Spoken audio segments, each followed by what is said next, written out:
بسم اللہ الرحمن الرحیم۔ السلام علیکم عزیز طلباء، میں آصف رائے۔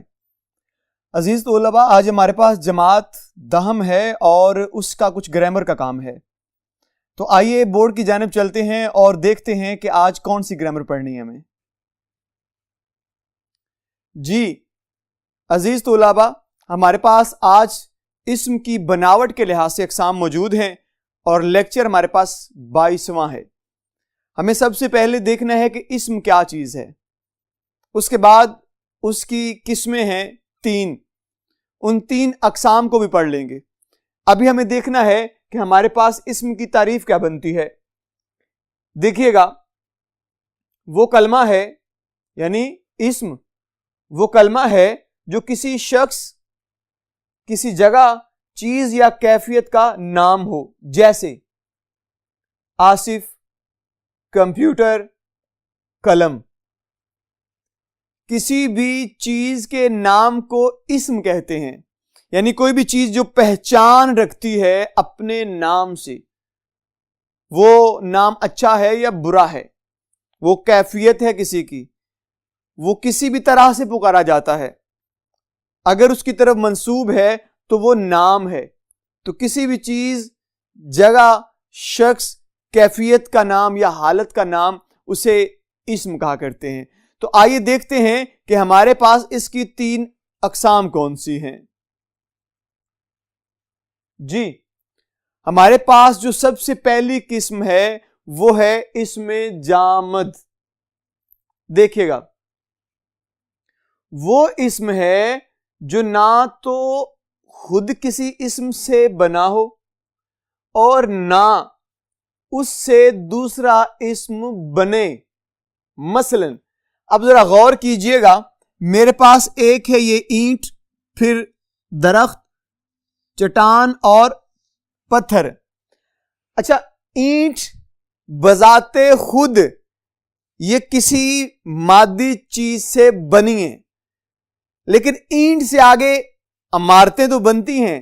بات ہو رہی ہے اینٹ کی، اینٹوں کی نہیں۔ اینٹ کس چیز سے بنی ہے؟ کسی بھی گارے سے، کسی بھی چکنی مٹی سے، لیکن آگے اینٹ سے کیا بنے گا؟ نہیں بن رہا۔ آپ دیکھیے، درخت لکڑی سے بنا ہے، اور کس سے درخت بنے گا؟ مطلب درخت کے بعد اس کی دوسری حالت ہی کوئی نہیں ہے۔ درخت کی اپنی پہچان ہے، اس کے بعد یہ آگے نہیں بن سکتا۔ اس کے بعد چٹان ہے، تو چٹان بھی اپنی خاص حالت رکھتی ہے، بنی کسی چیز سے، لیکن آگے اس سے کچھ نہیں بنتا۔ چٹان سے چٹانیں تو اکٹھی ہو سکتی ہیں، لیکن جس طرح سے چٹان اپنا وجود رکھتی ہے، اسی طرح سے اور اس سے آگے یہ اپنا وجود کیا بنائے گی؟ بن نہیں سکتا۔ جی اس کے بعد پتھر ہے، تو ہو بہو چٹان والی مثال یہاں پہ بھی آ جاتی ہے۔ مطلب یہ ہے، اس میں جامد یعنی کہ ایک چیز تخلیق ہو گئی، اب اس سے آگے یہ چیز ہو بہو آگے تخلیق نہیں ہو سکتی، کوئی نئی حالت میں تقسیم نہیں ہو سکتی۔ یہ خاص حالت تھی، یہ بن گئی ہے، بس اس کے بعد اس طرح کی اور کوئی چیز ہو بہو یہی نہیں بنے گی۔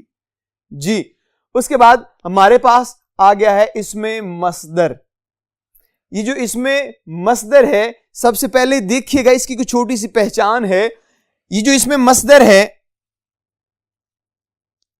اس کے آخر پہ نون الف نا آتا ہے، یہ چیز ذہن میں رکھیے گا۔ اس کے آخر پہ کیا آئے گا؟ نون الف نا۔ اب جیسے میں کہتا ہوں لکھنا، اٹھنا،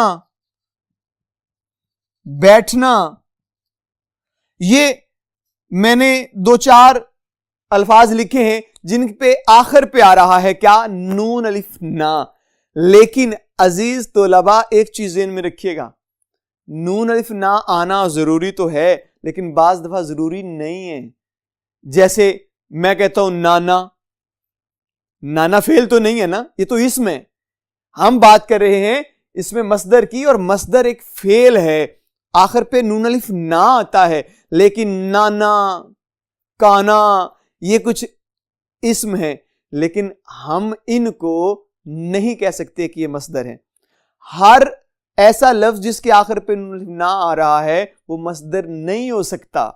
جی تو ہم نے دیکھا اس میں مصدر جو ہے اس کے آخر پہ نون الف نہ آئے گا. مثلا لکھنا، اٹھنا، بیٹھنا، دینا، لینا، یہ سارے کیا ہیں؟ یہ اس میں مصدر کہلاتے ہیں. اب دیکھیے اس کی تعریف پڑھتے ہیں تو ہمیں کیا سمجھ میں آتی ہے.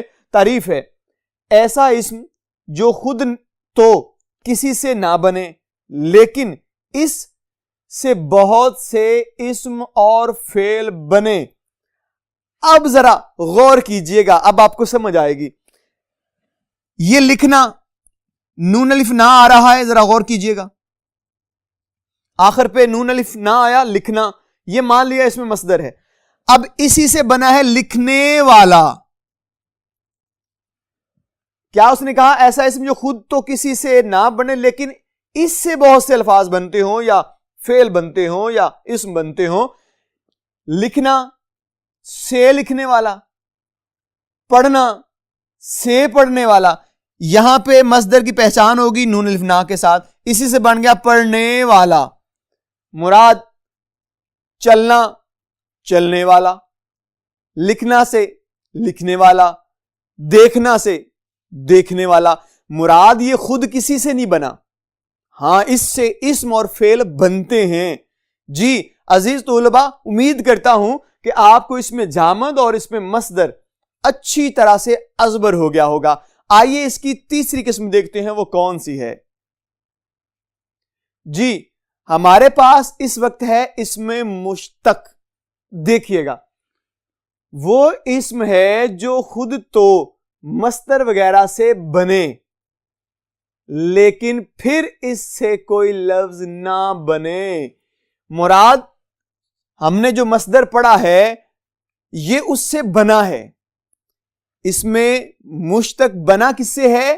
اس میں مصدر سے، لیکن اس سے آگے کچھ نہیں بننا. دیکھیے میں نے لکھا لکھنا سے لکھنے والا، یہ تو ہم نے دیکھا کہ یہ مصدر تھا، اس سے آگے لفظ بن گئے.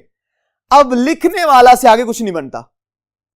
لکھنا سے لکھنے والا ہو گیا، پڑھنا سے پڑھنے والا ہو گیا، لیکن لکھنے والا سے آگے بنتا ہی نہیں ہے. کیوں؟ کیونکہ یہ خود اس میں مصدر سے بنا ہے، اس سے آگے کچھ نہیں بنے گا. لکھنے والی، لکھا ہوا تو بنتا ہے مگر اس سے مزید کچھ نہیں بنتا. جی پیارے بچوں، آپ کے پاس آج جو ہم نے 3 اقسام پڑھی ہیں اسم کی بناوٹ کے لحاظ سے، یہ انتہائی اہم تھیں جو میں نے آپ کو آج کے لیکچر میں کروائیں. ہم نے اس کی 3 اقسام کو پڑھا، ان کی مثالیں دیکھیں. پہلے دیکھا کہ اسم خود کیا ہے. جب آپ کو اسم کی پہچان ہو جاتی ہے تو آپ کو آسانی سے اس کی 3 اقسام بھی سمجھ میں آ جاتی ہیں. آج ہم نے اسم جامد، اسم مصدر اور اسم مشتق تینوں کو اچھی طرح پڑھ لیا ہے. انشاءاللہ تعالی اگلے لیکچر میں آپ سے پھر ملاقات ہوگی. تب تک کے لیے مجھے اجازت دیجیے گا. اللہ حافظ.